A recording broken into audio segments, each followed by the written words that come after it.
तानाशाही नहीं चलेगी, नहीं चलेगी। NHAI की तानाशाही, सात मोड़ पर पेड़ काटना बंद करो। निश्चित तौर पर जब हमने NHAI के ऊपर तमाम लोगों का, देहरादून के लोगों का, आप लोगों ने आह्वान किया था कि आप लोग आए उस ऑफिस के सामने, वो जो अधिकारी हैं जो तानाशाह हो गए हैं और बिना किसी साइंटिफिक तरीके से 2 डबल रोड को 4 सड़कों में बनाने के लिए योजना को धरातल पर लाना चाह रहे हैं, उसके विरोध करने के लिए हमारे तमाम देहरादून के साथियों को जब NHAI के ऑफिस में बुलाया तो आप तमाम लोग वहां पर इकट्ठा हुए। आज भी आपको आह्वान किया गया, जैसा हमारे साथी नोटियाल जी भी खड़े हैं, उस दिन ये तय हुआ था कि जब सरकार हरेला मनाने जा रही है तो आज के दिन हम विरोध करेंगे और ब्लैक हरेला मनाकर इस सरकार को आह्वान करेंगे कि ये जो पेड़ काटने वाली नीति है इसका हम समर्थन नहीं करते। ये विकास के नाम पर जो आपकी नीतियां हैं उसका हम समर्थन नहीं करते। आप लोग भारी संख्या में आए हैं, इसके लिए धन्यवाद। वो किसी भी चीज को नहीं देखते। ये जो तानाशाही पूर्ण रवैया है इस सरकार का, चाहे वो राज्य की सरकार हो चाहे वो केंद्र की सरकार हो, वो पर्यावरण को बिल्कुल कुचलना चाह रही है। जो हमारा अस्तित्व है, पहाड़ का अस्तित्व है, जो ग्रीन दून की जो बात है, ये बात भी मैं जोड़ दूं कि ये सारे पेड़ कटने की सारी जिम्मेवारी हमारे देहरादून के ऊपर हुई है। वो चाहे देहरादून दिल्ली की रोड के ऊपर पेड़ काटने की बात हुई हो, चाहे वो टोल प्लाजा के ऊपर काटने की बात हुई, चाहे सिनोला के अंदर बात हुई। आप लोगों ने देखा होगा सहस्त्रधारा के ऊपर जब रोड चौड़ीकरण हो रहा था तो उसमें भी बहुत पेड़ काटे गए, लेकिन हुआ यह है कि पूरे देहरादून के सराउंडिंग में जो ग्रीन जंगल है उसको काटने की एक सुनियोजित साजिश की जा रही है। इस साजिश के खिलाफ हम देहरादून के लोगों को, जो लोग ये कहते हैं कि ग्रीन दून होना चाहिए, स्वच्छ धून होना चाहिए, उस देहरादून को बचाने के लिए बहुत जरूरी है कि हम इन पेड़ों को लड़ाने के लिए, बचाने के लिए 2 कदम आगे बढ़े। और अब इस बात को हमको छोड़ देना चाहिए कि आगे क्या होगा। जब लड़ाई लड़ते हैं तो उसमें 10 संकट भी होते हैं, 10 खतरे भी होते हैं, पुलिस भी चलती है, लाठी भी चलती है और जेल जाने का भी होता है। जब हम अपने परिवार को बचाते हैं, जब हम जंगल को बचाने के लिए निकलेंगे तो उन सारी संभावनाओं को अपने सामने हमको देखना होगा। इसलिए हमारा कहना है कि देहरादून के लोगों से बहुत उम्मीद है, ऋषिकेश के लोगों को, आसपास के लोगों को बहुत उम्मीद है, रानी पोखरी, डांडी और जो दूसरे गांव है, कि देहरादून के लोग आएंगे, इन पेड़ों के सामने खड़े होंगे, तब पुलिस महकमा, वन विभाग ये चेतेगा और रुकेगा, क्योंकि देहरादून की आवाज बहुत मजबूत आवाज है। ये आप तमाम लोगों के संघर्षों से हम जाहिर करते हैं। इसलिए हमारा कहना है, जो हमारे दून ग्रीन के साथी है, नोटियाल जी है, इनकी आवाज में बहुत दम है। उन लोगों से हम आह्वान करना चाहते हैं कि एक दिन दे दीजिए ऋषिकेश चलने का आह्वान। हम लोग पेड़ों से चिपटेंगे और देखेंगे उनकी आर्यों में कितना दम है और उनकी पुलिस पे भी कितना दम है। यही बात मैं कहना चाहता हूँ कि अब हमको इन धरने प्रदर्शनों से थोड़ा आगे निकलना पड़ेगा, रस्म अदायगी से थोड़ा आगे निकलना पड़ेगा। अगर हम पेड़ सच्चे में बचाना चाहते हैं तो हमको आगे आकर इस लड़ाई को लड़ना पड़ेगा। और 7 मोड़ के पेड़ों की बात नहीं है, अगर 7 मोड़ के पेड़ अभी कट गए हैं, जितने बचा सकते हैं तो बचाएं, लेकिन आगे आने वाले पेड़ काटने पर भी सरकार की रोक लगेगी। इसलिए बहुत जरूरी है हर कदम पर हम लोग लड़े, बहादुरी से लड़े। बात जो हमारे दिमाग में, जहन में चल रही थी कि पहाड़ में घुमावदार रास्ते नहीं होंगे तो कहाँ होंगे, जंगल में पेड़ नहीं होंगे तो कहाँ होंगे। सारे रास्ते क्या देहरादून के आसपास ही बनेंगे, सारा डेवलपमेंट देहरादून में ही होगा। कई गांव हैं दूर प्रदेशों में, हमारे ही प्रदेश में, पहाड़ में, जहां कोई रास्ता नहीं है। क्या उधर के रोड्स पहले नहीं बनने चाहिए, ना कि ये जो ऑलरेडी एग्जिस्टिंग रोड है उसको हम चौड़ा करते जाएं और चौड़ा करते जाएं? ये कुछ सवाल हैं। एक सवाल और ध्यान में आता है, ये जो पेड़ कटते हैं उसका सुप्रीम कोर्ट ने एक असेसमेंट दिया था कि वो कितने का मूल्य है एक एक पेड़ का, जो कि लाखों तक जाता है अगर सही से उसका कैलकुलेशन किया जाए। और उनको इधर हम बेच रहे हैं, वो काटे जाते हैं, निगम उन्हें बेच देता है। कुछ आज मैं अखबार में पढ़ रही थी, रॉयल्टी वन विभाग को दे दी जाती है। हमारा सवाल है कि कौन कैलकुलेट कर रहा है इन पेड़ों का मोल? सुप्रीम कोर्ट का ऑर्डर है, उसको कौन सोच रहा है? और अगर वन विभाग को पैसे मिल रहे हैं पेड़ कटने पर, उन पैसों को कहाँ इस्तेमाल किया जा रहा है? बात को आगे बढ़ाते हैं। तन्मय हमारे साथ हैं। जैसा कि मैंने बताया था, आप धाद से उत्सव का बीज बोया था और तब से ये मनाया जा रहा है। आज धाद के भी लोग सब हमारे साथ हैं। इसी बात को आगे बढ़ाएंगे तन्मय। धन्यवाद ईरा। और ब्लैक हरेला के बीच में सबसे पहले 7 मोड़ की बात चलते चलते हरेला एक ऐसे मोड़ पर आ गया है कि जहाँ उसकी जिस अवधारणा को लेकर वो शुरू हुआ था, जो हमारे पुरखों का विचार था, जिसको धाद ने समझा, जिसको सरकार तक ले गए, दरअसल में वो विचार पूरी तरह से खतरे में है। लेकिन बहुत सारे सवाल लोगों ने जब ब्लैक हरेला को लेकर कहे, तो हम ये बताना चाहते हैं कि दरअसल में हरेला का जो पर्व है दुनिया में क्या संदेश देता है। हरेला को लेकर एक धाद का नारा है, हम पिछले 10 सालों से लगाते हैं। वो नारा ये है कि सुनो हरेला का संदेश, हरा भरा हो मेरा देश। हम सब ये चाहते हैं कि हमारा देश प्रदेश, हमारे इर्द गिर्द हरियाली हो, हरा भरा हो। हम पेड़ों को देखना, हरियाली को देखना पसंद करते हैं। तो एक अच्छे से नारे के साथ अपनी बात को शुरू करेंगे, फिर मैं हरेला के बारे में छोटी सी बात साझा करूंगा आपसे। तो एक नारा लगाएंगे कि सुनो हरेला का संदेश, आप लोग बोलेंगे हरा भरा हो मेरा देश। ठीक है ना? तो सुनो हरेला का संदेश, फिर जोर से सुनो हरेला का संदेश, सुनो हरेला का संदेश। और अब इतनी बड़ी इच्छा के साथ, इतने एक आदर्श विचार के साथ जो हरेला मनाया जा रहा है, उसके बरक्स जो हमारी सरकारें हैं उनका रवैया बिल्कुल अलग है। और मैं ये बात आपके बात में ये छोटी सी बात ऐड करना चाहता हूँ कि क्राइसिस देहरादून का नहीं है। हरेला का क्राइसिस 2 तरफा है। शहरों में बेहताशा पलायन के चलते, इतनी बड़ी जनसंख्या के आने के चलते पेड़ों को काटने को जस्टिफाई करते हैं कि हमारे इतनी पॉपुलेशन आई है। लेकिन इतनी पॉपुलेशन क्यों आ गई है? क्योंकि पहाड़ फेल हो गए। जिस कंसेप्ट के लिए ये प्रदेश बना, उसके गांव वीरान हो गए। आप उसका कैलकुलेशन निकालिए, हजारों गांव खत्म हो गए, खेत वहां पर बंजर है। हरेला का पर्व दरअसल में खेती का पर्व था। यानी कि जब हरियाली सावन आता था तो सारा अनाज बो जाते थे, और उसका जब 9 दिन बाद उसका जो सबसे बड़ा तृण होता था, कहते थे इस बार इसकी फसल बोई, क्योंकि उस जमाने में कोई साइंस नहीं था। तो हरेला एक तरह का अनुष्ठान बन गया। लेकिन धीरे धीरे पिछले 25 सालों में 2 तरफा क्राइसिस पूरा स्टेट में चला है। और हरेला का पूरा कंसेप्ट अगर हम कहें हमारे जीवन में फेल हुआ है। शहरों से पेड़ कटे और गांव बंजर हो गए।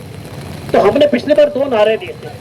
हमने कहा था कि सड़कों से जब पेड़ कटे तब आज हरेला कैसा हो, और गांव हो रहे जब वीरान तब आज हरेला कैसा हो। क्योंकि हरेला का जो मूल सवाल था वो तो हरियाली का ही था, और हरियाली का संकट दोनों तरह से। छोटी सी बात के साथ कि 2010 में हम लोग हरेला को ऐसी इस छोटे से विचार के साथ वृक्षारोपण जोड़ते हमने देहरादून में गतिविधि करी। 14-15 में हम गवर्नमेंट के पास गए। हमने उनसे कहा कि हरेला को स्टेट फेस्टिवल बनाएं और पूरे प्रदेश में हो। उन्होंने कहा कि ठीक है, ऐसा करेंगे। तो उन्होंने एक कवायद चालू कर दी और सबसे कहा कि पेड़ लगाएं। आम समाज से कहा कि वृक्षारोपण करें। वो आज कल की तारीख में पूरे तामझाम के साथ, करोड़ों के विज्ञापन के साथ ये सब होने वाला है। लेकिन दरअसल में जो उनका व्यवहार है, जिसके विरोध में आप लोग यहाँ पर खड़े, वो बताता है कि ये 2 तरफा खेल चल रहा है। एक तरफ वो आम जनता को कहते हैं पेड़ लगाएं, लेकिन पेड़ काटने से पहले आम जनता से कोई अपील नहीं की जाती, आगे अपनी राय थे। और दुर्भाग्य की बात है कि आम समाज जो इतनी शिद्दत से, इतनी बारिश में 7 मोड़ पे जाके अपनी राय प्रकट कर रहा है, उसको कंसिडरेशन के लिए बुलाने के बजाय उनको अरेस्टिंग हो रही है। उनके बात को लगातार अनसुना किया जा रहा है, और ये सब जगह हम देख रहे हैं, पूरे दिल्ली से यहाँ तक। तो इसलिए इस बात का हम विरोध करते हैं। हम हरेला को जरूर मनाएंगे क्योंकि वो हमारे धरती का पर्व है, लेकिन हम इस विरोध के साथ मनाएंगे कि हमारी इसको मनाने की कवायद अधूरी है। क्योंकि हर साल अगर हम 500 पेड़ लगा रहे हैं और छोटे से पौधे लगा रहे हैं, और आप 5000-100 साल पुराने पेड़ काट दे रहे हैं, तो ये सारे सब व्यर्थ होने वाला है। इस हरेला को मनाए जाने का कोई अर्थ नहीं रह जाएगा। तो हमें दुख के साथ, इस चिंता के साथ और आप सबके संघर्ष को सलाम करते हुए मैं धाद की तरफ से ये भी कहना चाहूँगा कि हम बहुत प्रोटेस्ट में इसलिए शामिल नहीं हो पाते क्योंकि हमारे गवर्नमेंट एम्प्लॉइज बहुत सारे, तो हमने हम्बली से एक्सेप्ट किया था। आज भी हमारा ऑफिस था तो हमको ऑफ लेकर आना पड़ता है, तो हमारी लिमिटेशन था, लेकिन स्टिल हमारा दिल आपके साथ है। हम आपके संघर्ष को बहुत सलाम करते हैं। और धाद अपना पूरा 1 महीना कैंपेन देहरादून में भी और पहाड़ में भी करने वाला है। वहाँ हम फलदार पेड़ दे रहे हैं और देहरादून में वृक्षारोपण के लिए सामान्य गतिविधि करेंगे। लेकिन हम इस बात को मानते हैं कि कोई भी जनता की वृक्षारोपण की कार्रवाई को आप ये कह करके जस्टिफाई नहीं करते कि हम पेड़ काटते रहेंगे आप लगाते रहो। ये बिल्कुल ही विरोधाभास है, इसका हम पुरजोर विरोध करते हैं और आप सबके संघर्ष को सलाम है। तो मैं वो दो नारे कि सड़कों से जब पेड़ कटे तब आज हरेला कैसे हो, ठीक है, सड़कों से जब पेड़ कटे, सड़कों से जब पेड़ कटे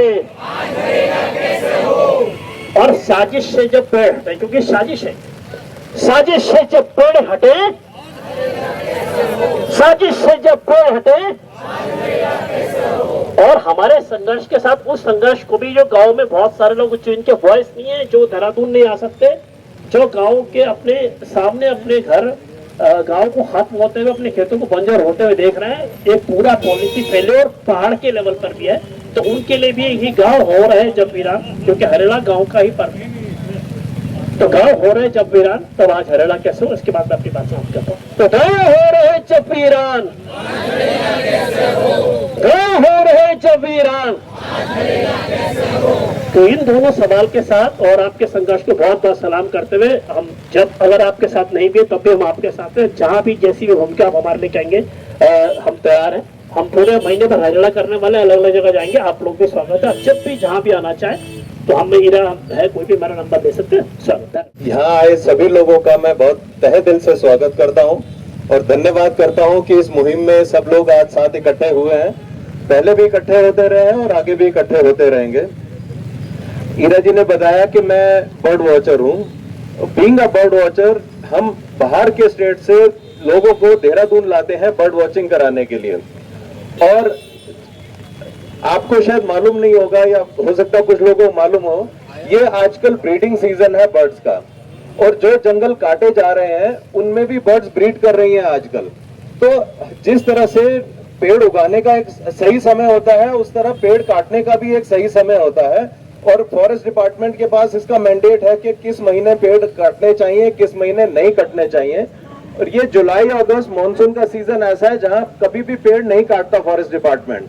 अब आप खुद सोच सकते हैं ये किसकी चाल है, क्यों जल्दी जल्दी करना चाहते हैं, क्यों काटना चाह रहे हैं। इनको परिंदों की तो चिंता छोड़िए, धरती की भी चिंता नहीं है। अभी पाली जी ने बताया कि गुजरातियों को ठेका, मैं किसी स्टेट के लोगों के अगेंस्ट नहीं हूँ। मैं अभी कुछ दिन पहले अयोध्या गया, अयोध्या में देखा कि वहां के लोकल लोगों की दुकानें तोड़कर, मकान तोड़कर सड़क चौड़ीकरण किया। और जब मैंने वहां जाकर देखा, जितने रेस्टोरेंट, जितने होटल्स हैं, सब गुजरातियों के हैं वहां पर। और वो दिन दूर नहीं कि जब आपके देहरादून, मसूरी और उत्तराखंड में भी इसी स्टेट के लोगों को अनड्यू फेवर करते हुए उनको एडवांटेज दिया जाएगा। जब हमारे घर में किसी की अकाल मृत्यु होती है तो हम फेस्टिवल नहीं मनाते। हम जैसे दिवाली होगी तो हम बोलते हैं काली दिवाली है, या कोई एक्सीडेंट होता है तो हम फेस्टिवल नहीं मनाते। तो हम हरेला कैसे मना सकते हैं जब हमारे घर के पेड़ काटे जा रहे हैं।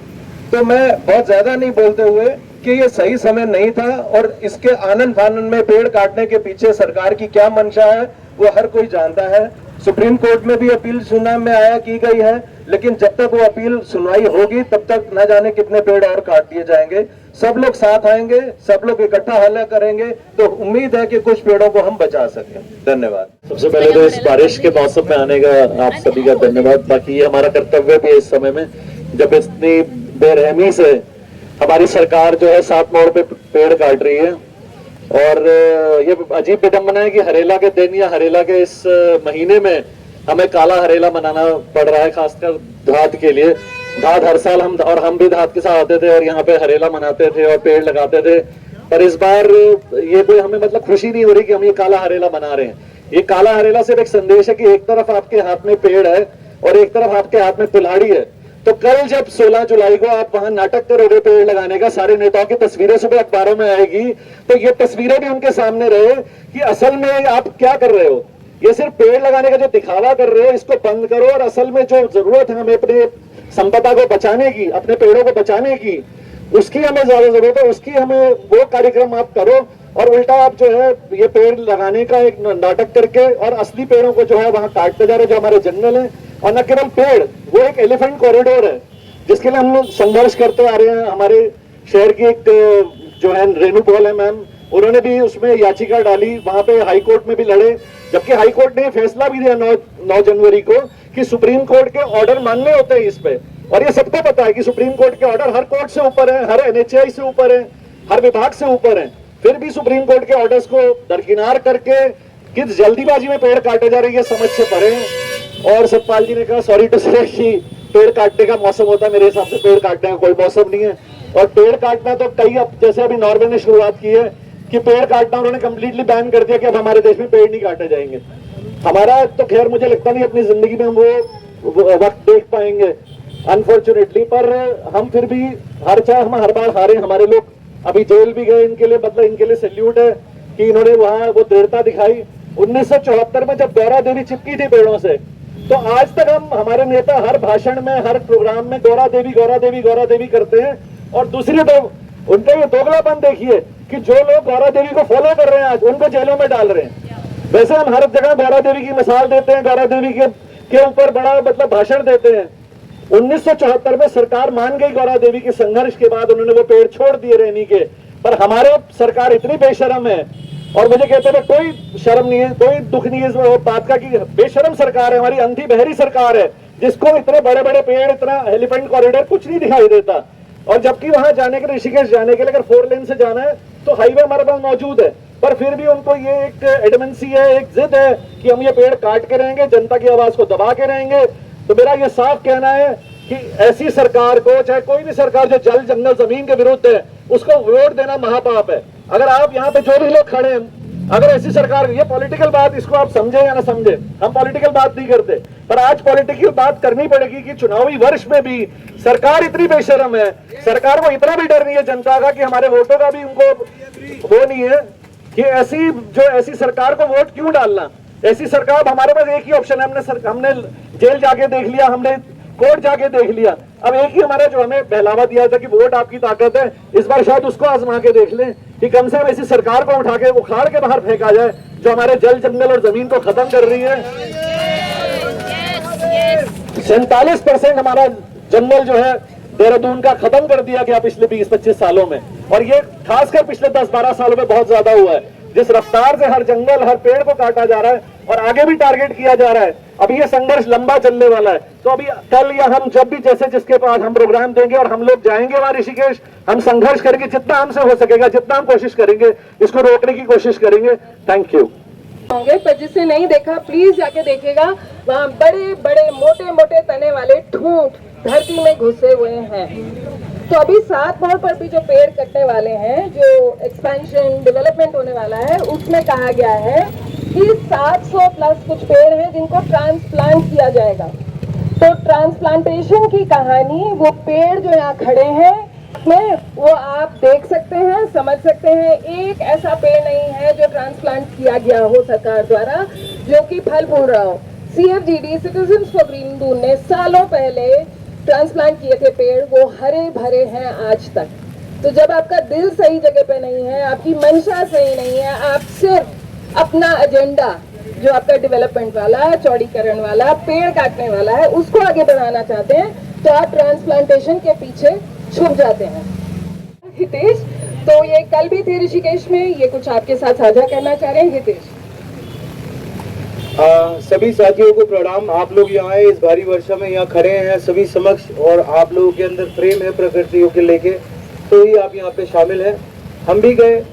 हम कहना चाहेंगे, ये जो अभी सब बातें हमने सुनी, सबने सही कहा कि ये जो सरकार है ये एक तानाशाह सरकार है, और जिस तरह से जो है हम सिटीजन्स को जो है लिया जा रहा है, आप लोग इतने सालों से जद्दोजहद कर रहे हैं, हम लोग सब लगे हुए हैं पर्यावरण, जानवरों को बचाने के लिए। सर्वधारों में भी ये सभी लोग आए थे और हमने कितना प्रयत्न किया उसके लिए भी। और एक मॉडल खड़ा है महाराणा प्रताप के, इनके प्लांटेशन का, जो कहते हैं ना कि आप रीप्लांट कर दीजिए। इनके पास कोई टेक्नोलॉजी नहीं, because nobody is educated, not even the leaders, not even these offices out here in all the departments. Shame on it, I'll say shame on it, because every time I walked up to them, आज भी उनके पास गया, police वाले खड़े हैं, कल उन्होंने युवाओं को उठा लिया, हमारे को, हम साथ में थे बट किसी ने हाथ नहीं लगाया। हम गए वहां पे पीछे देखने, तो वहां पे ना तो मौके पे SDM साहब हैं, ना पुलिस वालों को पता है क्या होना है। SDM अभी मौके पे क्यों नहीं आ रहा जब लोग वहां खड़े हैं 7 मोड़ पे? ये युवा पागल है, हम अपना घर बार छोड़ के यहाँ बारिश में खड़े रहते हैं, या हमें कौन सा अवार्ड दे रहे हैं, जो पैसा भी कमा रहे हैं ये सब लोग? ये क्या राजनीति नहीं है? अब समय है जितने भी ऑर्गेनाइजेशन जो लर्नेड पीपल हैं, हमारे बीच में अनूप नोटियाल जी हैं, ये सब CFGD वाले हैं और ऐसी कई ऑर्गेनाइजेशन है जो दिल से काम कर रही हैं। नहीं तो मैक्सिमम तो जो है मानवाली करती हैं ऐसे मौकों पे सरकारों के साथ और पैसे खा के चुप बैठ जाते हैं। तो आप लोगों का जज्बा जो है सलाम देने के लिए है। और ये ब्लैक हरेला जो है, आज चंद लोग हैं बट क्या कहते हैं ना कि संघ शक्ति कलयुगे, 5 उंगलियों में अगर जो है उसी से जो है शक्तिशाली जो है मुक्का बनता है। तो आप ये सभी जवाब जो है ना हमारा हरेला का, जो हमारे दिल दुख रहे हैं कि हमें हरा दिख रहा है, ये भी दुख रहा है कि ये पेड़ कब कट जाए, ये कब पेड़ कट जाए, क्योंकि ये तो पागल ही हो गए हैं। What is this development? आपके देहरादून के अंदर कोई रोड नहीं है, पूरा देहरादून जो है अंधकार है, लाइटें ही नहीं है, हर जगह ठेकों के बाहर शराबें चल रही हैं। आप जाइए देखिए, राष्ट्र निकेतन जो है बनाया है अभी वहां पे, उसके सामने ठेका है, सब लोग शराबी रात को क्रॉस करते हैं, बस वहां तक 4 लाइटें लगाई फिर लाइटें बंद। शर्म आनी चाहिए। हम लोग बिजली का उत्पादन करते हैं। मैं कहना चाहूंगा पूरी सरकार को, सभी ये धामी जी है जो लोग बैठे हैं, जो लोग सोचते हैं कि हम नेतागिरी कर रहे हैं, ये राजनीति करनी है, यहाँ राज्य की नीति बनानी है। आप लाइटें लगवाएं, रोड बनवाएं, पानी का कोई निकास नहीं है, वेस्ट मैनेजमेंट का कोई प्रपोजल नहीं है, कोई काम नहीं हो रहा। इतना ट्रैवलर घुसेड़ रहे हो शहर में कि दिल्ली से 2.5 घंटे का आपने फ्लाईओवर बनाया, अंदर देहरादून में घुसने में 2 घंटे लग रहे हैं अगर राजपुर रोड जाना है। तो ये झूठा प्रपोजल जो ये सेंटर से स्टेट के लिए लाते हैं, जिसमें इनको पैसे मिलते हैं सेंटर से और स्टेट में बढ़ जाते हैं या पार्टी फंड में जा रहे हैं, उसके लिए अब सबको एक होना पड़ेगा। मैं पूरे उत्तराखंड वासियों से कहूंगा कि हमें राजनीति में नहीं फंसना, हमें राज्य की नीतियों में सहयोग करना है और सबको एक रहना है। हमें ये नहीं सोचना कि मैं उत्तराखंडी हूँ, ये यूपी से है, ये हरियाणा से है। हम लोग भारतीय हैं, हमें काटा बांटा गया है। ये आज स्थिति जो हमारे बीच में है कि कानून से जब पूछा जा रहा है कि ये जो लकड़ियां ले जाई जा रही है कहाँ ले जाई जा रही है, उनसे पूछा जा रहा है जो ट्रैक्टर चला रहे हैं अपने पेपर दिखाओ, कौन सी तुम्हारे डीओ में पासिंग दी है, ये जानी कहाँ पर है, आज तक गई कहाँ, 10 साल की लकड़ियों का क्या हुआ। ये सारी मांगे हम सब मिलकर उठाएंगे और इनको सच्चाई का आईना दिखाएंगे, क्योंकि ये हमारे पैसों से बने हुए नेता हैं, हमारे पैसों के जो इनकी सैलरीज जा रही है प्रशासन शासन की। तो हमें भारतीयों को जागना है इस देश में ना, ये जागने का समय है। We should know our human rights. इस पक्षी का भी एक राइट है जो पहाड़ जो पेड़ों के ऊपर बैठे होते हैं, ये पेड़ काट रहे हैं, क्या इन्होंने इसका एग्जामिन किया, एग्जामिनेशन हुई इन पेड़ों को जो काटा है उस पे कितने घोंसले थे। ये जो IT पार्क पे आज जो बाढ़ बन जाती है, क्यों आपने काट दिए सारे पेड़। रिसाव कौन रोकता है? पेड़ रोकते हैं, जमीन पहाड़ रोकते हैं, पहाड़ों में ब्लास्टिंग कर दी, रोड बना दी गई। तो हम इस चीज से बहुत निराश हैं।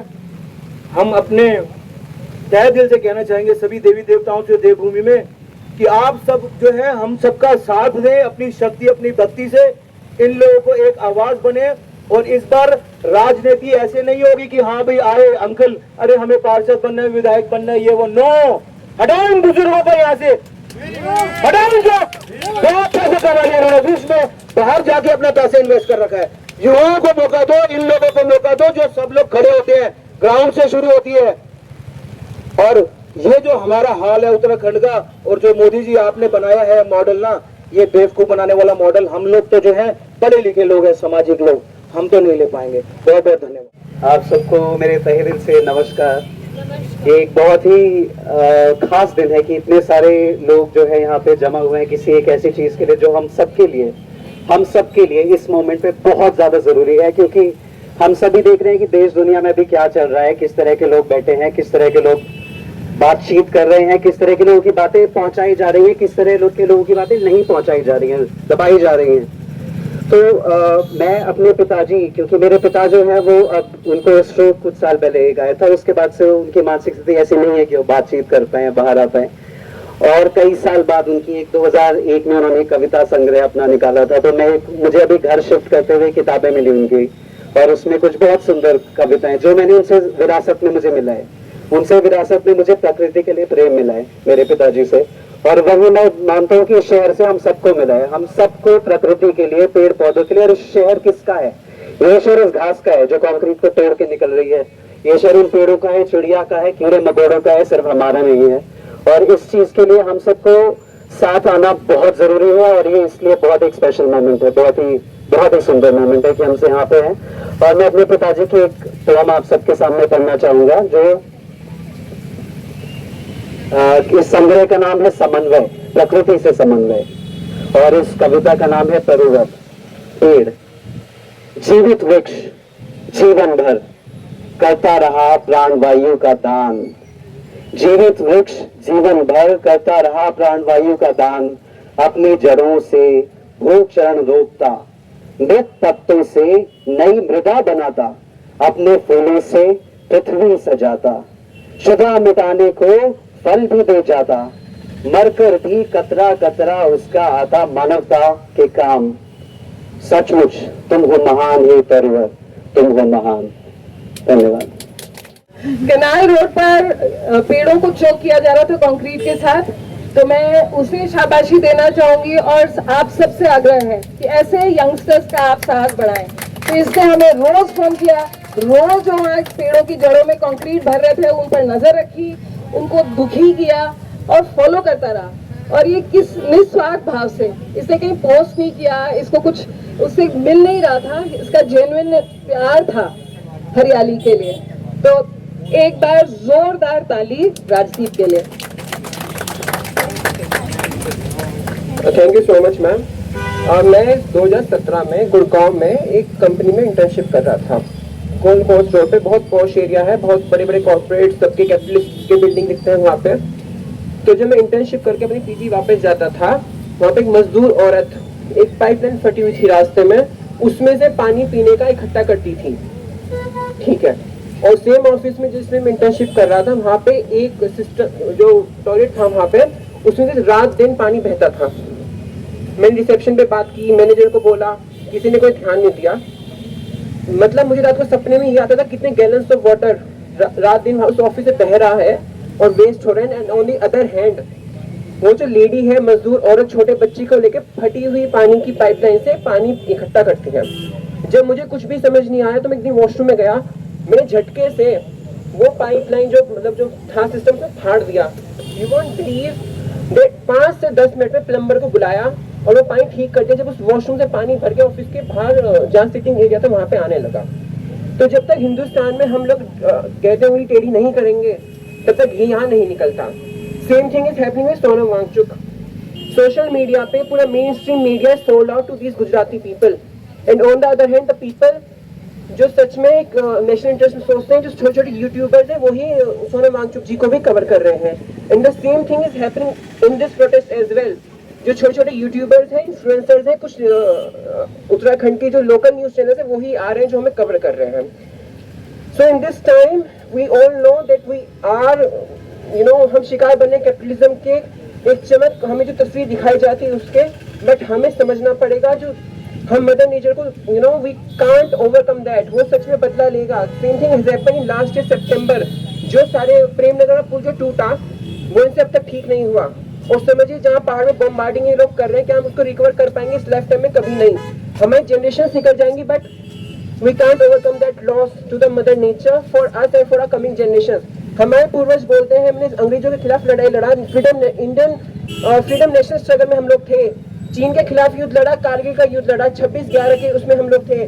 But it is our chance to come forward, fight this corrupt government, this whole corrupt system, because आने वाली जनरेशन ये सोचेगा कि हम कहाँ थे। हमें सच में जवाबदेही हमें जरूर अपनी बनाकर रखनी चाहिए कि हम वहाँ पर थे, प्रोटेस्ट में थे, हम जाते थे और कुछ नहीं तो कुछ तो हमने किया ही होगा, right. So all thanks to Ira Chauhan ma'am and Himanshu Arora sir.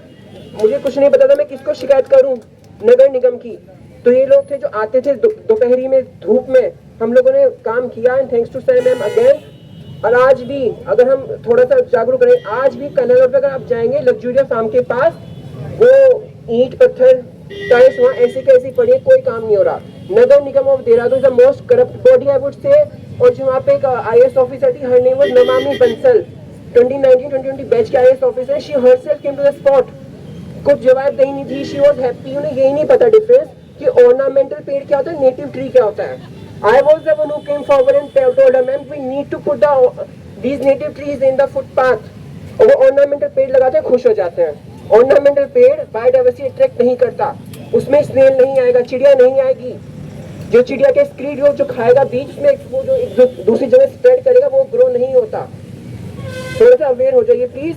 Social media पे जो हम एक फेक ये जो I don't know the name, वो जो एग्जैक्ट केमिकल जो रिलीज होता है खुशी देख के, वो सिर्फ मोमेंटरी है, but we need to come on the ground and challenge these people. Thank you so much. This group of young people is extremely talented. They have not yet come to a protest. This is their first protest, but they're extremely passionate. Yes, please applaud for them. This is their first protest and they're very passionate about the environment. Yesterday we did a workshop together where they came up with their own slogans, which they then stitched using upcycled fabric into these beautiful banners. So please, if you can, just take a moment and admire the work that they've done. These young people are the future for us. They are the ones who are going to carry this message forward. We need them in our fight. So please think also how you can involve the young people in your life to feel welcome at these protests where they might need that helping hand just to come and feel comfortable, to feel safe, and to feel they can express their voice here. And on the note of expressing their voice, they actually also wrote a song which wasn't in our workshop curriculum. They decided to write a song, and it's about preserving the sanctity and the beauty of Rishikesh, as well as preserving the trees that we so love in the Doon Valley. So they'll sing the song for you. 2, 3, 4 पेड़ों पर मगरो बात, 5, 6, 7, 8 ऋषिकेश को रखो पात, 9, 10, 11, 12 नहीं दिखेंगे पेड़ दोबारा. 1, 2, 3, 4 पेड़ों पर मत करो वार, 5, 6, 7, 8 ऋषिकेश को रखो पात, 9, 10, 11, 12 नहीं दिखेंगे पेड़ दोबारा. Malika, hi. I'm speaking to you. Thank you so much. Seriously, for giving goosebumps. And after a long time, when I was listening to you, I could feel that the blood was oozing here and was going up. So please give a big round of applause to Malika and all her friends. Seriously, all of you. This is really from the bottom. लहरों से डरकर नौका पार नहीं होती, कोशिश करने वालों की कभी हार नहीं होती. लहरों से डरकर नौका पार नहीं होती, कोशिश करने वालों की आयुष कभी हार नहीं होती. नन्ही चींटी जब दाना लेकर चलती है, चढ़ती दीवारों पर 100 बार फिसलती है. मन का विश्वास रगों में साहस भरता है, चढ़कर गिरना, गिरकर चढ़ना न अखरता है. आखिर उसकी मेहनत बेकार नहीं होती, कोशिश करने वालों की कभी हार नहीं होती. और लास्ट है इसी में, असफलता एक चुनौती है, स्वीकार करो क्या कमी रह गई, देखो और सुधार करो. जब तक सफल ना हो नींद चैन को त्यागे तुम, संघर्ष का मैदान छोड़ मत भागो तुम. कुछ किए बिना ही जय जयकार नहीं होती, कोशिश करने वालों की. जगमोहन सर, आपका वेलकम है, कभी हार नहीं होती. उत्तराखंड राज्य के आप लोग तो खैर आए हैं यहाँ पे, लेकिन उत्तराखंड राज्य के 3 लोगों को मैं कुछ बातें बताना चाहूंगा मुख्य तौर पर. सर्वप्रथम प्रदेश के मुख्यमंत्री पुष्कर सिंह धामी जी के लिए संदेश है, अगर उन तक संदेश जाता है. दूसरा संदेश उत्तराखंड राज्य के वन मंत्री श्री सुबोध उनियाल जी के लिए है. और जो तीसरा इसी श्रेणी में और इसी कड़ी में जो उत्तराखंड राज्य, क्योंकि हम बार बार वन विभाग की बात करते हैं, लेकिन हम लोग इस बात को भूल जाते हैं कि वन विभाग के ऊपर एक उत्तराखंड शासन भी है, जो कि सचिवालय है. तो एक प्रमुख सचिव महोदय होते हैं जिनके कंधों पर इस वन विभाग की बागडोर होती है. तो इस स्ट्रक्चर को समझना बेहद जरूरी है. और जैसा मैंने कहा, आप सब लोगों का, हम सब लोगों का यहाँ पर स्वागत है. हम सब लोग यहाँ पर आए हैं. हिमांशु ने, मैं उनकी बात को पुनः दोहरा रहा हूँ कि जब उन्होंने पहली बार इस ब्लैक हरेला का जिक्र किया तो हमें बड़ी मिक्स फीलिंग्स थी. हमने कहा यार इसको कैसे करेंगे, तो बड़ा शौक के साथ में जो है ये निर्णय यहाँ पर लिया गया है. आगे बढ़ने से पहले मैं उन सभी साथियों को भी साधुवाद देना चाहूंगा जो कि ऋषिकेश से रोज जिन्होंने इस लड़ाई को जारी रखा है. उनका सबसे बड़ा योगदान है. और अगर हो सके तो हम तालियों के माध्यम से, वैसे हमारी तालियां वहां नहीं पहुंचेंगी, लेकिन just as a note of gratitude, if we can just clap for our young friends and all others, in Rishikesh who have been there on a daily basis, so big thanks to them. Yes. So as I was saying कि ये 3 लोग हैं और इन 3 लोगों को, और संभवतः अगर सोशल मीडिया के जमाने में ये बात आगे पहुंचती है तो जैसा मैंने कहा, मैं 3 टुकड़ों में अपनी बात करूंगा. पिछले कुछ दिनों से मैं इस बात का जिक्र कर रहा हूं, लेकिन एक बार ये दोहराने वाली बात है. मेरे हाथ में आप एक RTI देख रहे हैं. मैं खासकर जितने भी लोग यहाँ पर हैं, क्योंकि इस लड़ाई को कानूनी तौर पर भी लड़ना है, मेरा आपसे निवेदन रहेगा कि आप और हम सब जितनी आरटीआई लगा सकते हैं हम लोग आरटीआई लगाएं। अब ये आरटीआई क्या कहती है दोस्तों, बड़ा ध्यान से सुनिएगा, और मैं इसकी 20 कॉपियां भी बना करके लाया हूं। आप लोगों में से 20 कॉपियां ले लीजिएगा और इसको आप भी प्लीज अपने सोशल मीडिया पर पोस्ट कीजिएगा। तो ये 20 आरटीआई क्या है, ये 16 जून को मुझे जवाब मिला है, यानी आज से 1 महीने पहले। मेरा सवाल ये था कि जब से उत्तराखंड राज्य का गठन हुआ है, आपको पता ही है कब हुआ है उत्तराखंड राज्य का गठन, 2000 सन 2000 में, 25.5 307 महीने 25.5 साल हुए हैं। तो कितना फॉरेस्ट जो है वो डाइवर्ट हुआ, नंबर 1, विकास की परियोजना के नाम पर। जब हम विकास कहते हैं तो उस विकास का अर्थ क्या है, और तीसरी और बड़ी महत्वपूर्ण बात कि किस जिले में, ये एक नई जानकारी उत्तराखंड राज्य में आई है, इसको लेकर के लोगों में चर्चा हो रही है, किस जिले में कितना % फॉरेस्ट डाइवर्ट हुआ। जब जंगल कटता है दोस्तों, तो सरकारें ये कहती है हम 2 चीज करते हैं, हम उसके एवज में कहीं और पौधे लगाते हैं, जैसे कॉम्पेंसेटरी एफॉरेस्टेशन कहा जाता है, या पौधा रोपण, या हम उसको ट्रांसप्लांट करते हैं। तो ये 5 सवाल थे, तो उनमें से 2 के तो खैर उन्होंने जवाब नहीं दिए, लेकिन जो पहला बड़ा सवाल था कि जब से राज्य गठन हुआ कितना जंगल डाइवर्ट हुआ, तो इसका जो उत्तर है 46,000 मोर देन, अब simple I just want to round it off, 46,000 hectares of forest land has been diverted. तो ये आपको आंकड़ा याद रहेगा 25 सालों में। अब अपने अनुभव के आधार पर मैं बता रहा हूं कि जब हम हेक्टेयर बोलते हैं तो हम उसको विजुलाइज नहीं कर पाते। भाई how big is a hectare? If we say a glass of water, you know, we can see what is the glass of water. But when we say 46,000 hectares, what does it really mean? What it means is, on a daily basis, 5 hectares. So if you are to divide, do a simple math, आप एक सरल mathematics करेंगे तो आप इस आंकड़े पर आएंगे कि उत्तराखंड राज्य में पिछले 25 वर्षों में प्रतिदिन 5 हेक्टेयर जंगल जो है विकास की परियोजना के नाम पर डाइवर्ट हुआ है। अब आपके जहन में अगला सवाल होगा, यार 1 हेक्टेयर कितना होता है, 5 हेक्टेयर कितने बड़े होते हैं? 1 हेक्टेयर में 10,000 स्क्वायर मीटर होता है। देहरादून शहर में कई लोग, हम लोग बीघा में बात करते हैं, मैं बीघा की बात करूं, उस भाषा में बात करूं, तो प्रतिदिन सतपाल भाई 65 बीघा जंगल उत्तराखंड राज्य में विकास की परियोजना के नाम पर डाइवर्ट हुआ है। तो अगर आप इस बात को याद रखेंगे, आप लोग भी इस सवाल को उठाएं कि आप डाइवर्ट इतना ज्यादा कर रहे हैं, और इसमें सबसे अहम सवाल है कि 25 सालों में आपने ये जो किया है, आपने जो किया, लेकिन आने वाले वर्ष में 2 वर्ष बाद, 3 वर्ष बाद, 5 वर्ष बाद क्या यही पैटर्न और ये ट्रेंड कंटिन्यू करेगा? ये बेहद अहम सवाल इस उत्तराखंड राज्य के 1.25 करोड़ लोगों के लिए है। तो ये बात है, और हमारी पहली बात पूरी नहीं हुई। जो हमारा दूसरा, ये पीछे आप देख रहे हैं, आज शाम को बैठ के एक छोटा सा एक्सेल बनाया है कि किस जिले में कितना जंगल डाइवर्ट हुआ। उसका हिमांशु ने हल्का फुल्का जिक्र किया था। ऐसा नहीं है कि उत्तराखंड राज्य के 13 जिलों में बराबर जंगल डाइवर्ट हुआ। जो बड़ी चिंता है, क्योंकि रियल एस्टेट सबसे ज्यादा ल्यूक्रेटिव वो देहरादून जिले में है, ये जो 100% जंगल डाइवर्ट हुआ, उसमें से 47% जंगल जो है वो इस देहरादून जिले में डाइवर्ट हुआ है।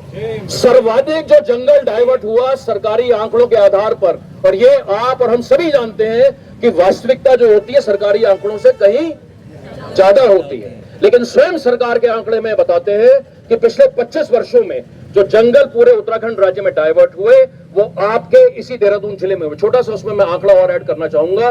जब हम उत्तराखंड राज्य के पूरे क्षेत्रफल को देखते हैं, देहरादून जिला उसमें मात्र 6% है, लेकिन 6% वाले जिले में कितना % डाइवर्ट हुआ टोटल का? 47%। तो ये एक, जैसे मैंने कहा, मैं इसकी 20 कॉपीज आपके लिए लेकर के आया हुआ हूं, इसको प्लीज आप रख लीजिएगा। You can please keep the copy. आप इसको लेकर के आप भी अपने वीडियोस बनाइएगा, आप भी सोशल मीडिया पर डालिएगा, इसको आगे बढ़िएगा। इसको दोस्तों आगे बढ़ते हुए जो दूसरा बिंदु है जिसे मैं आपके समक्ष रखना चाहता हूं, एक तस्वीर में मैं आपको देहरादून की तस्वीर दिखाना चाहता हूं। मैं मलिका उनके दोस्तों के बराबर तो अच्छा पेंटर या क्या कहते हैं नहीं कर सकता हूं, लेकिन आप मेरे हाथ में क्या ये कागज देख पा रहे हैं? आपको दिख पा रहा है? तो ये मेरे हाथ में आप एक कागज देख रहे हैं, ये इस देहरादून के 50,000 पेड़ों के काटने का डायग्राम है। ये 50,000 पेड़ जो देहरादून के आसपास जो कटे हैं, और हो सकता है इसमें कुछ ये इससे ज्यादा हो, लेकिन मुझे जितना याद आया, अब ये 50,000 कौन से हैं? ईराई, क्या ये महत्वपूर्ण है जानना? तो अगर आप ये देख रहे हैं देहरादून, ये देहरादून है, हम यहां से दिल्ली देहरादून एक्सप्रेसवे में आ रहे हैं, उत्तराखंड राज्य में 5000 पेड़ काटे गए थे, क्योंकि वो उत्तराखंड में भी कटे थे और उत्तर प्रदेश में भी कटे थे। आपको मालूम है कि आसा रोडी से झाझरा के लिए एक और एक्सप्रेसवे बन रहा है, क्या आपकी जानकारी में है? आपको पता है उसके लिए कितने कट रहे हैं? कितने कट रहे हैं? 6000। जब आप झाझरा पहुंच जाएंगे तो झाझरा पहुंच गए, अब आप क्या करेंगे? क्योंकि हमने तो आपको मसूरी पहुंचाना है, तो झाझरा से एक और नई सड़क प्रस्तावित है, उसमें कितने पेड़ कटेंगे? उसमें कटेंगे 18-20 हजार, यहां पे 18,000 लिखा हुआ है। तो ये असल में इस डायग्राम की जो पूरी कहानी है, अगर आप इसे समझें सरल तरीके से, कि देहरादून को चारों तरफ से उसका गला घोंटा जा रहा है। देहरादून की बर्बादी, देहरादून का मर्डर इन तमाम परियोजनाओं के माध्यम से ये 50,000 पेड़, तो हमने यहां से देख रहे हैं ये 18, और ये जो 18,000 यहां पेड़ कटेंगे, यहां पर 2 टनल भी बनेंगे। अब 2 टनल भी प्रस्तावित हैं। ऊपर से ये जो 4000 पेड़ का आप आंकड़ा नीचे देख रहे हैं, 7 मोड़ लिखा हुआ है, ये भी कट रहे हैं। और अगर रिस्पना बिंदाल एलिवेटेड कॉरिडोर बनेगा, दोस्तों आज मैं एक ऐसी जानकारी आप लोगों को दे रहा हूं जो कि आज तक पब्लिक डोमेन में नहीं आई है। मेरी कई आरटीआई इस रिस्पना बिंदाल एलिवेटेड कॉरिडोर को भी लगी हुई है, मेरी कुछ पीआईएल भी उसके लिए लगी हुई है, लेकिन उसको लेकर के हम कभी और बातचीत करेंगे।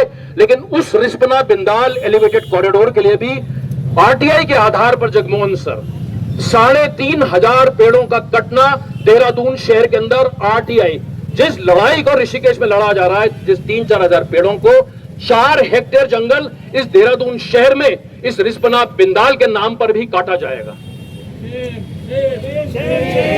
तो ये रिस्पना बिंदाल भी है, और किमाड़ी के 1000 तो आपको पता ही है, और उसके अलावा ये 2000 सहस्त्रधारा के हैं। तो ये आज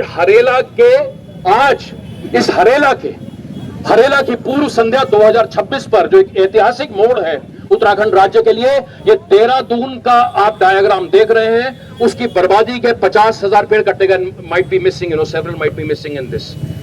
तो Ira and Himanshu can perhaps in times to come we can make this better, है ना? तो ये थोड़ा सा पिक्चर क्लियर होती है। तो ये 2 चीजें थी दोस्तों। मेरे पास वो आरटीआई भी पड़ी है, अगर आप में से कोई इंटरेस्टेड होगा तो हम आपको रिस्पू वही है कि भाई आगे कैसे बढ़े, क्योंकि बात खाली ये नहीं है कि भाई जो अभी हो गया, हम सभी समझदार लोग हैं, संवेदनशील लोग हैं, आगे बढ़ना चाहते हैं। हम सभी को पता है कि हमारे सामने चुनाव भी है, 6-7 महीने के बाद चुनाव भी होगा। अब चुनाव में नागरिकों की क्या भूमिका हो, युवाओं की क्या भूमिका हो, जल, जंगल, जमीन, उससे जुड़ा हुआ जलवायु, चौथा जे, तो जे जल, जंगल, जमीन, जो उत्तराखंड राज्य की पहचान है, उत्तराखंड राज्य की संस्कृति है। उत्तराखंड राज्य का गठन ही जल, जंगल, जमीन के लिए हुआ था, अपने प्राकृतिक संसाधनों के लिए उत्तराखंड राज्य का गठन हुआ था। तो जल, जंगल, जमीन, और उस जल, जंगल, जमीन पर पड़ते हुए इन निरंतर सरकारी डाकों के कारण, और याद करना चाहूंगा पुष्कर सिंह धामी जी, कल आप अल्मोड़ा में जाकर के पेड़ लगाएंगे, याद रखिएगा। संदेश जो है सोशल मीडिया के माध्यम से पुनः इसको दोहराना चाहूंगा, ये पुष्कर सिंह धामी जी के लिए, वन मंत्री सुबोध उनियाल जी के लिए, प्रमुख सचिव महोदय के लिए, और आगे बताना चाहूंगा कि देहरादून शहर में 5 विधायक हैं। अगली बार आपको कभी ये विधायक दे तो उन विधायकों से भी सवाल करिएगा। देहरादून शहर के 5 विधायकों में मुझे कम से कम उम्मीद विनोद चमोली जी से है। नाम लेकर के बोल रहा हूं, बड़ा बढ़िया करा जिस तरीके से आपने नमामि बंसल का नाम लिया, नाम लेकर के ही बोलना पड़ेगा। मुझे सिर्फ विनोद चमोली जी से अपेक्षा है कि आप इस बात का जवाब देंगे, आप विधानसभा में सवाल को उठाएंगे। आप इसके अलावा मुन्ना सिंह चौहान जो है, जो पढ़े लिखे विधायक है, हम आपसे अपेक्षा करते हैं। हमारा विपक्ष, हम अपने विपक्ष से उम्मीद करते हैं, हम विपक्ष से इस बात की मांग करते हैं कि विपक्ष भी जो इस मुद्दे को पुरजोर तरीके से उठाए, चाहे वो यूकेडी है, चाहे वो कांग्रेस है, चाहे वो सपा है, चाहे वो आम आदमी पार्टी है, तृणमूल पार्टी है, कोई भी पार्टी है। तो ये जैसा मैंने कहा, ये विधायकों को भी जो कॉल है कि भैया आप लोगों में कहीं विधायक मिले तो आप भी विधायक का घेराव करके पूछें कि सर आप हमें बताइए कि देहरादून जिले में तो 47% पेड़ कट गए, देहरादून जिले में इतने पेड़ कट गए, तो क्या अगर आपकी सरकार बनेगी, will you do that? Is it possible? मैं पूछ रहा हूं, is it possible? Do you think? हाँ, इज इट पॉसिबल? हाँ, यू कैन आस्क देम ना, भाई से we are young people, we want to know, हमको मालूम पड़ना चाहिए आपसे। तो anyway, just to come back, हम जल, जंगल, जमीन, उसके साथ में जलवायु, क्लाइमेट चेंज, उसी के साथ में जीव जंतु, और जो 5वां 6वां बड़ा महत्वपूर्ण मुद्दा है, क्योंकि जब हम इन तमाम चीजों को इंटीग्रेट करके जीविका के सवाल के साथ जोड़ते हैं, लाइवलीहुड्स बड़ी इंपॉर्टेंट है। तो अगर हम इन तमाम चीजों को जोड़ करके एक इंटीग्रेटेड कैंपेन और एक अभियान इस राज्य के सामने इस चुनाव के मद्देनजर और चुनाव के आगे भी ध्यान में रखते हुए एक सामाजिक, राजनीतिक, कानूनी किस्म का अभियान ला पाएंगे तो हम सभी के लिए जो है और हमारे राज्य के लिए बेहतरी होगी। आप लोग आज सब यहाँ पर उपस्थित हुए, उसके लिए आपका बहुत बहुत आभार। Thank you so much. मुलाकात में रियाज से कराना चाहूँगी। जो हमारे प्रोटेस्ट में अक्सर हम लोग सारे डबल यूज करते हैं, छोटी सी लड़की छुट्टी करके आती है, हर बार रिया बनाती है। Round of applause for her. और एक माँ, एक पेड़ माँ के नाम और जंगल किसके नाम, ये सवाल उठाया था प्रिया ने यहाँ माइनेट से। हमने कितने जंगल खोए एक विकास की याद पर, फिर क्यों गाँव की कठिनाई है अपनी हर श्वास पर। कब तक पर्वत मौज रहेंगे, पल पल घटते त्रास, शांत करें संसार और खुशी से विदा करें अपनी पुत्री पावन गंगा। वो जग के हाथों दूषित हो, जब जग में पाती है निंदा, तो पूछ रहा है आज हिमालय क्यों कोई नहीं। इससे पहले शकुनी हर्षित है अपनी चाल पर और कक्कर पट्टी बांध चुकी है गांधारी इस हाल पर। सर्वनाश की तमाम साथी लोग थोड़े आ जाएं साथ में, क्योंकि इस गाने की हम रिहर्सल करेंगे।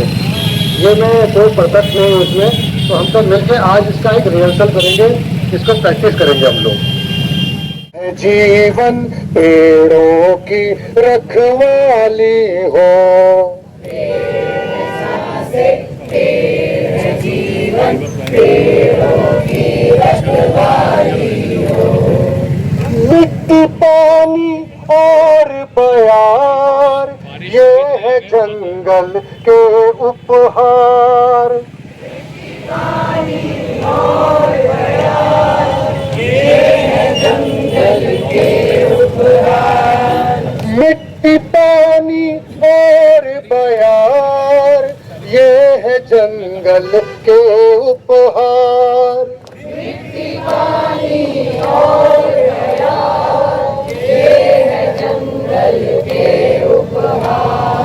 सीने से चिपका के रखना कुदरत के सारे उपहार।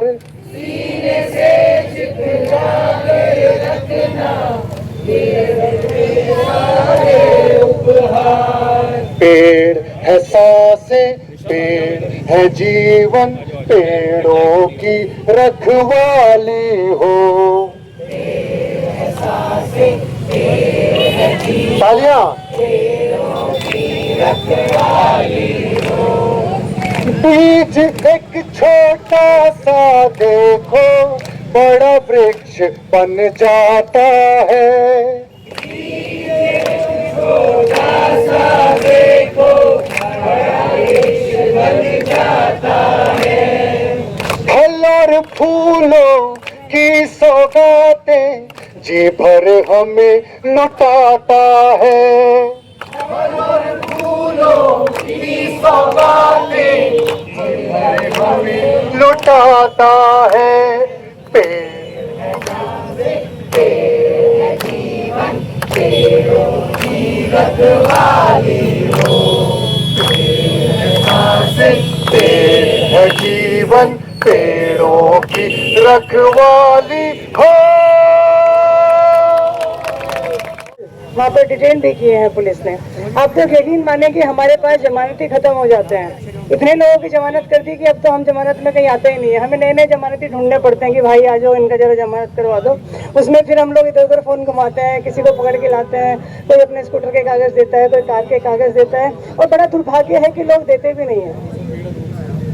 सड़क पर खड़े होकर नारे लगाकर पर्यावरण की रक्षा करना अलग बात है, लेकिन वाकई में जुनून के साथ काम करना और अपने आप को मिटाकर काम करना अलग बात है। हम लोग बात कर रहे हैं कि देहरादून में 47% हमारा जो जंगलात है वो खत्म हो गया। हम आज से 20 साल पहले भी सड़कों पे थे, हम आज भी सड़कों पे हैं, हम आने वाले 10 साल बाद भी सड़कों पे रहेंगे, 20 साल बाद भी सड़कों पे रहेंगे। पेड़ ऐसे ही कटते रहेंगे, 47 से 57, 67 और 87 पे 100%। क्या कर पाएंगे हम लोग?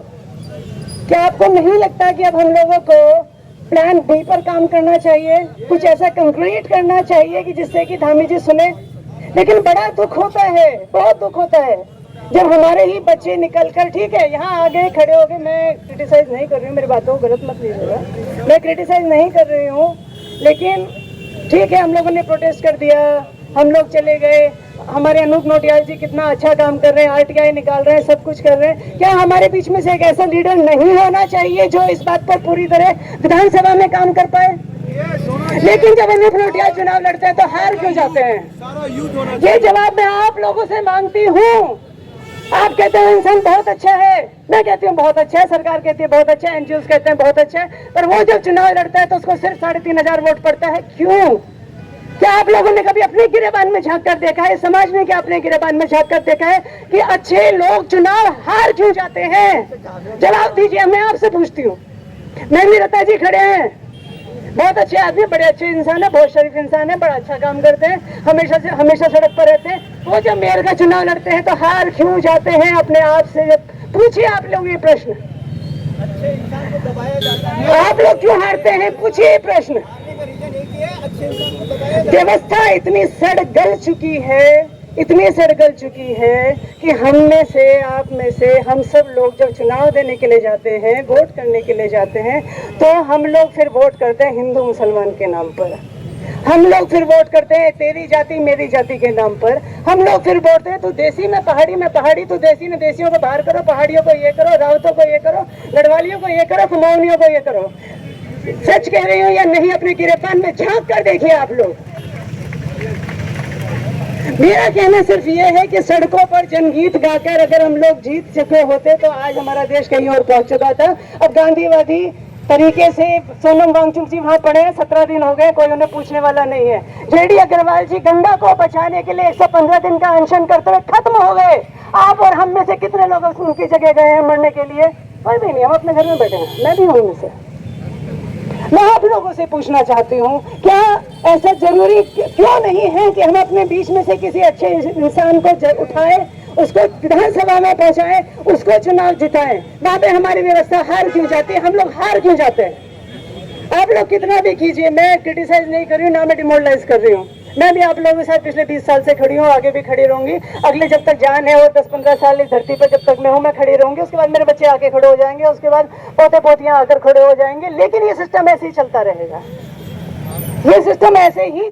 मैं एक चीज पूछना चाहता हूँ, क्या जैनजी होना गुनाह है? नहीं, गुनाह है, क्योंकि हमें गुनहगार बनाया जा रहा है। गुनाह तो नहीं है लेकिन गुनहगार बनाया जा रहा है। जहाँ पे भी हमारा युवा कोई आवाज उठाता है तो उसको दबाया जा रहा है। तो मैं अपने हर उस साथी से कहना चाहता हूँ जो आगे आता है, चाहे आज अगर इसकी बात की जाए, कभी वो दुनिया शहर में देख रहे हो कि किस प्रकार से लोग प्रोटेस्ट कर रहे हैं, क्यों कर रहे हैं? हमें मजबूर किया जा रहा है प्रोटेस्ट करने के लिए। आज सोनम वांगचुक जी भी प्रोटेस्ट कर रहे हैं, जो है अभिजीत दीपके भी कर रहे हैं। इन्होंने फिर हमारा अभी देखो यहाँ पे मन भटका के अभी ये बात सुनी, बहुत अच्छा लगा। बट मैं लास्ट में एक ही चीज कहना चाहती हूँ कि जैसे कमल पे लक्ष्मी जी विराजती हैं और कीचड़ को साफ किया जाता है, घर की लक्ष्मी एक औरत होती है। मैं उमा जी से एकदम बिल्कुल प्रेरित हूँ और मैं चाहती हूँ कि इस देहरादून की या उत्तराखंड की सत्ता में एक महिला को आना बहुत जरूरी है। महिला सशक्तिकरण का नाम जरूर होता है। जब महिला उतरेगी इस क्षेत्र में तो वो देश में, देश तो प्रदेश, देश जो भी है सब, ये हमारा भारत पूरा वर्ष है, ठीक है। और मैं ये चाहती कि हमारे उत्तराखंड में एक महिला की सत्ता आए और ये मुझे उनमें दिखाई दी, उमा उप्रेती जी। और ये क्रांति बिल्कुल भी रुकनी नहीं चाहिए। और आज की जनरेशन को मैं बस ये कहना चाहती हूँ कि आज भगत सिंह को याद कीजिए, सुखदेव, राजगुरु जी को। और ये हम पुराने लोगों में है, लेकिन आज की जो युवा पीढ़ी है उनको ये नहीं भूलना चाहिए। हमें भारतीय इतिहास को पढ़ना चाहिए। जी, हम सब, मैं आप सबसे एक बात कहना चाहती हूँ कि कल को वहाँ पे ब्लैक हरेला मनाया जा रहा है। हमने वहाँ पे डिसाइड किया था डे 1 कि इस बार का हरेला ब्लैक होगा। तो प्लीज, सबकी छुट्टियां हैं, आप लोग वहाँ पे आइए। मुट्ठी भर लोगों के प्रोटेस्ट करने से कुछ भी नहीं बिगाड़ सकते हम किसी का। और एक इम्पोर्टेंट बात है सबके लिए, ये मुद्दा डे 1 से सामाजिक था, राजनीतिक मुद्दा ये था ही नहीं। इसे राजनीतिक मुद्दा बनाया गया है। तो कृपया सामाजिक मुद्दे को समाज सुधारेगा, राजनीति की जरूरत I've been following him for very long. This is my 4th protest और मैं हर बार उनको फॉलो करते हुए आई हूँ हर प्रोटेस्ट पे. We need somebody जो पॉलिटिक्स पे उतरे और जिसको देख के हम समझ सके कि यार ये हमारे शहर में अच्छा फोड़ेगा, ये करेगा. जस्ट लाइक तमिलनाडु में टेलीपैथी को हमने देखा, उसका काम भी हम देख रहे हैं. और अभी we all are confuse. I always discuss this with my husband. यार कौन करेगा यहाँ पे, कौन ऑप्शन है यहाँ पे, कोई है जो करने के लिए तैयार है, जो सोचेगा not only for environment but for women also. Crime, education, सब कुछ डूब चुका है यहाँ पे, कुछ नहीं बचा है, खत्म हो चुका है, पूरे देश में खत्म हो चुका है. And we really need somebody in power जो कि फाड़ के रख दे. I am so sorry for my language but don't worry, हो जाएगा. जब वो पब्लिक के साथ ऐसे कर सकते. This is all I wanted to say, and I told this to him that if you will come in power, please do this for our state and city. Thank you. Thank you so much Nikita. So एक बड़ा छोटा सा message, क्योंकि जो हमारे thoughts हैं, हमारे thoughts हमेशा बार बार आते रहते हैं. तो खाली आज के ये 15 जुलाई के ये क्या है, ये ब्लैक हरेला की बात नहीं है. आपके जहन में कभी भी कोई विचार इस पूरे मुद्दे को लेके आए तो आप हमें ईमेल जरूर कीजिएगा, क्योंकि ये कलेक्टिव एफर्ट है. ये किसी एक ऑर्गेनाइजेशन का, एक दो इंडिविजुअल्स का नहीं है. तो हिमांशु ने कहा कि मैं अपना ईमेल आईडी दे दूं. मेरा ईमेल आईडी है AN, जो मेरा नाम है ANOOP. मैं अपने नाम को ऐसे स्पेल करता हूं. मेरा बड़ा आसान ईमेल आईडी है ANOOP.nautiyal NAUTIYAL@gmail.com. तो बड़ा आसान ईमेल आईडी है. तो आप anoop.nautiyal. तो आपके पास कोई भी आइडिया होगा इस अभियान को आगे कैसे बढ़ाना चाहिए. ज्योति जी, स्वागत है आपका बरसात में. आप लोग जो है प्लीज. हाँ, थैंक यू सो मच.